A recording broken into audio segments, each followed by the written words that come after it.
Halo guys, balik lagi sama gue Noval di YouTube channel Koinvestasi. Gimana kabarnya kalian abis market correction kemarin? Apakah masih pada sehat? Pasti masih pada sehat lah ya, udah mulai seneng kan sekarang market udah mulai recover.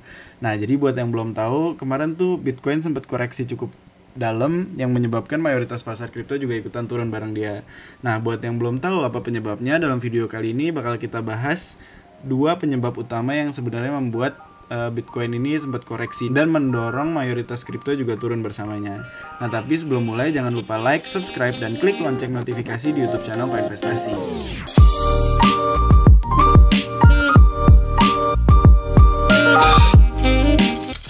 Nah, langsung aja guys. Jadi pas market correction kemarin kita tuh langsung bikin artikel tentang kenapa sebenarnya Bitcoin tuh jatuh. Jadi kemarin tuh Bitcoin sempat jatuh sekitar 14% sampai 15% dari sekitar $59.000 atau 857 juta rupiah menuju sekitar $51.400 atau 745 juta rupiah. Nah, jadi koreksi ini tuh mendorong mayoritas altcoins juga turun bersamanya seperti Ethereum yang jatuh sekitar 16,7% dan Binance Coin atau BNB yang jatuh sekitar 19,9% dan melanjutkan ke sekitar lebih dari 20%. Nah, jadi buat yang penasaran apa sih sebenarnya penyebab dari koreksi ini? Jadi yang pertama tuh adalah sebuah rumor guys. Jadi rumornya ini tuh menyebar di Twitter yang sebenarnya sumbernya tuh nggak begitu jelas. Nah, jadi rumor ini tuh berasal dari akun Twitter namanya FXH yang sempat tersebar karena dia followersnya lumayan banyak. Jadi dia ngomong kalau misalnya Menteri Keuangan tuh bakal menuntut beberapa institusi keuangan yang menggunakan kripto sebagai alat untuk mencuci uang. Nah, tapi balik lagi di sini tuh sumbernya nggak ada karena dia cuma ngomong sources. Jadi ini tuh belum valid, tapi karena beredarnya cepat, pas kabar ini beredar tuh Bitcoin langsung jatuh cukup signifikan. Dan sebenarnya kalau diomongin lebih dalam, Menteri Keuangan tuh nggak ada wewenang untuk menuntut institusi keuangan karena ini tuh sebenarnya di Amerika wewenangnya jatuh ke Department of Justice atau Kementerian Kehakiman. Ya coba kita lihat. Adalah Kementerian Hukum atau Kementerian Kehakiman, benar. Nah ya, jadi sebenarnya ini tuh kabarnya rumornya agak-agak ya kurang valid, tapi sebenarnya udah mempengaruhi mayoritas investor untuk dan trader juga untuk menjual posisinya. Dan pada saat kabar ini beredar tuh ada mayoritas posisi beli atau long di pasar kripto tuh langsung terlikuidasi. Dan likuidasinya juga nggak main-main karena nyampe sekitar 7,9 miliar dolar atau 114,7 triliun posisi beli yang langsung diliquidate atau kena margin call lah ibaratnya. Nah, jadi sebenarnya itu salah satu faktor yang bisa dibilang kurang signifikan karena ada faktor lain, yaitu faktor dari sisi penambangan Bitcoin ini, dimana di Cina di daerah Xinjiang itu tuh hash rate Bitcoin sempat jatuh sekitar 40% karena ada mati listrik massal atau ibaratnya mati lampu total lah. Nah, jadi kemarin tuh sempat dikabarin oleh salah satu analis di pasar namanya Charles Edwards yang juga menjadi pendiri dari Capriole Investment. Dia ngomong bahwa Bitcoin hash rate itu jatuh sekitar 40% kemarin hari Minggu pas crashnya Bitcoin. Penurunan 40% ini tuh terjadi karena adanya blackout atau mati lampu massal yang tadi, mati listrik massal. Nah, jadi Xinjiang ini adalah salah satu provinsi yang dominan memiliki peran besar lah di pasar penambangan Bitcoin. Karena seperti yang kita ketahui, Cina tuh merupakan salah satu penambang besar di pasar Bitcoin. Nah, jadi kalau mau lihat sekarang persentase dominasinya tuh masih didominasi oleh Cina karena ini ada data dari statista.com. Kalau misalnya 65,08 hash rate Bitcoin mining itu berasal dari Cina, diikuti dengan Amerika dan Rusia. Nah, ini dominasinya gede banget dan Xinjiang ini adalah salah satu negara yang mendominasi penambangan Bitcoin. Nah, terus kenapa sih sebenarnya Bitcoin hash rate yang turun tuh mempengaruhi harga dari Bitcoin untuk turun juga? Nah, jadi kalau misalnya kita lihat ke Twitternya Willy Woo, salah satu analis yang cukup terkenal lah di pasar kripto yang menggunakan data dari blockchain yang langsung diekstrak untuk keputusan investasi. Dia tuh ngomong kalau misalnya sejak November 2017 korelasi harga Bitcoin sama hash rate-nya tuh relatif positif. Ini bisa kita lihat datanya. Nah, ini kalau kita lihat sejak November 2017 ini hash rate-nya tuh yang warna ungu tuh dia terus naik, terus juga Bitcoin harga Bitcoin juga relatif naik kalau misalnya ininya naik.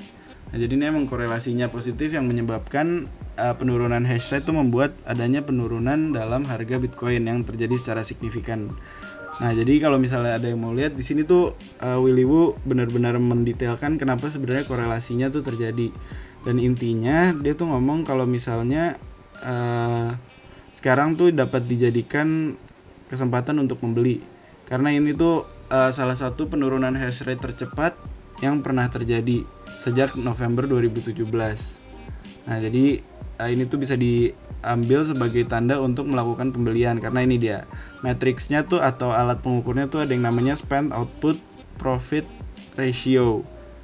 Nah, jadi ini kalau misalnya dilihat tuh biasanya kalau misalnya spend output profit ratio ini menurun, ini tuh bisa dianggap sebagai tanda untuk membeli. Dan ini tuh kemarin karena penurunan ini terjadi, dia tuh dianggap sebagai tanda riset, kasarnya riset untuk memulai apresiasi baru. Dan jadi kalau misalnya secara simpel nih dia jelasin bahwa pengambilan keuntungan oleh investor jangka panjang tuh udah selesai kalau misalnya ini pas turun. Dan sekarang tuh kemungkinan untuk tekanan jual untuk berlanjut itu sangat kecil karena mayoritas investor yang mau jual sekarang pasti akan menjual dengan kerugian. Nah, makanya sekarang mengingat ini lagi bull market, kemungkinan tekanan jual untuk berlanjut juga masih sangat kecil. Makanya ada kemungkinan menurut Willy Woo ini tuh bakal berlanjut apresiasi lagi. Makanya di sekarang tuh pas koreksi kemarin tuh dianggap sebagai kesempatan beli yang cukup bagus menurut Willy Woo. Nah, jadi sebenarnya penyebabnya ya itu tadi oleh miners lah ibaratnya dari penambang yang lagi mati lampu di Cina di Xinjiang. Nah, jadi kalau kita lihat sekarang pasar tuh udah mulai pulih lagi lah. Pasar udah mulai pulih lagi karena ini juga Bitcoinnya juga udah mulai naik dari sekitar 51.500 dari koreksi batas bawah koreksi kemarin lah. Nah, ini kita analisis bareng-bareng aja karena emang kemarin tuh sempat udah keluar dari zona apresiasinya. Nah, ini kalau kita lihat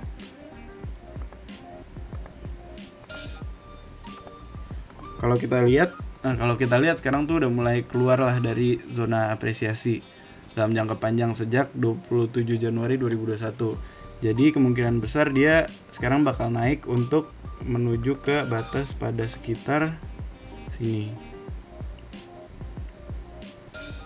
Ya, sekitar sinilah. Kemungkinan untuk kalau misalnya dia lanjut turun, dia tuh kemungkinan bakal menguji kembali untuk turun lebih dalam lagi. Nah, kalau misalnya koreksi lebih dalam lagi kayaknya masih kecil lah kemungkinannya karena sekarang tuh sentimen positifnya lagi cukup banyak di sekitar Bitcoin. Nah, tapi itu nggak menutup kemungkinan bahwa sisi fundamental akan mendukung sisi teknikal dengan adanya berita buruk yang tiba-tiba akan muncul kayak kemarin. Nah, tapi kalau misalnya sekarang batas atas di sekitar 59.000 bisa ditembus dan dia balik lagi ke zona ini, nah kemungkinan tujuan selanjutnya ada di sekitar di sini di harga tertingginya di sekitar 63 ribuan lah. Untuk kalau ditembus dia bisa melanjutkan apresiasinya dan membentuk bear trap. Kalau bear trap tuh dia turun terus naik lagi, nggak jadi turun lagi. Nah, tapi kalau misalnya dia naik ke sekitar 60.000 terus dia retest lebih dalam lagi, kemungkinan koreksi berikutnya tuh akan menuju batas supportnya tuh ada di sekitar sini. Ada di sekitar 55.000 dolar sampai ke 50.000 dolar, terus kemudian bisa sampai ke 45 dolar lah, 45.000 dolar. Dan kalau misalnya udah kesini harapan apresiasinya kayaknya bakal lebih kecil. Tapi ngelihat kondisi sekarang tuh kayaknya masih banyak potensi sentimen positif yang bakal mendorong harga Bitcoin untuk naik. Nah, ini coba kita lihat di berita. Nah, ini kalau misalnya kita lihat sekarang tuh makin banyak sentimen-sentimen yang mendorong, yang kemungkinan bakal mendorong Bitcoin naik, termasuk Coinbase yang walaupun kemarin ada rumor sell off dari ada rumor penjualan saham dari foundernya, kemungkinan sekarang penjualan tersebut tuh mendorong juga ketertarikan untuk membeli yang berlanjut karena ketersediaan saham tersebut.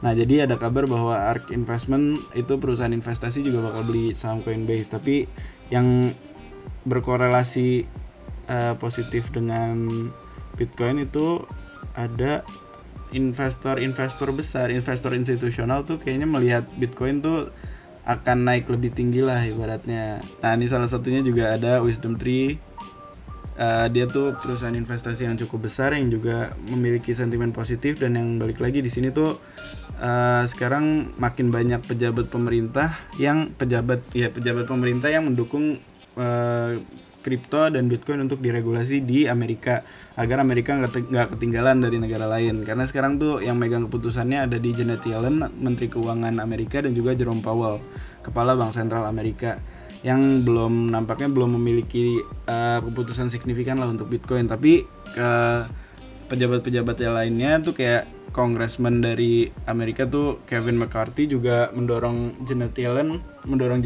untuk membuat regulasi tentang Bitcoin, dan juga ada komisaris dari Securities and Exchange Commission Hester Peirce yang ibaratnya mengajak pemerintah seperti Menteri Keuangan untuk membuat regulasi yang lebih ketat terhadap kripto yang juga mendukung pertumbuhannya di Amerika, karena biar nggak ketinggalan sama negara lain.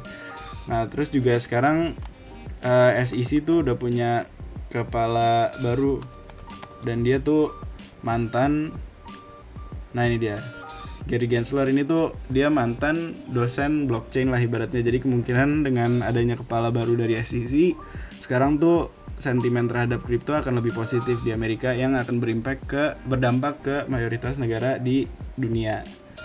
Nah jadi kayak gitu guys, jadi kemungkinan karena sentimen positifnya masih banyak, jadi sekarang tuh kemungkinan dia bakal naik dulu ke sini, dan kalau udah mulai nyampe $59 $59.000 sampai $60.000, kemungkinan dia baru akan menentukan pergerakan selanjutnya, apakah akan balik ke zona uptrendnya ini atau akan koreksi lebih dalam karena melakukan retest. Nah jadi sekian tentang video gue kali ini. Semoga membantu menjelaskan kenapa sebenarnya Bitcoin tuh kemarin sempat jatuh dan sempat naik lagi. Kalau misalnya kalian ada pertanyaan, sabi banget langsung komen di video ini. Dan as always, jangan lupa investasi aset masa kini, kaya masa depan.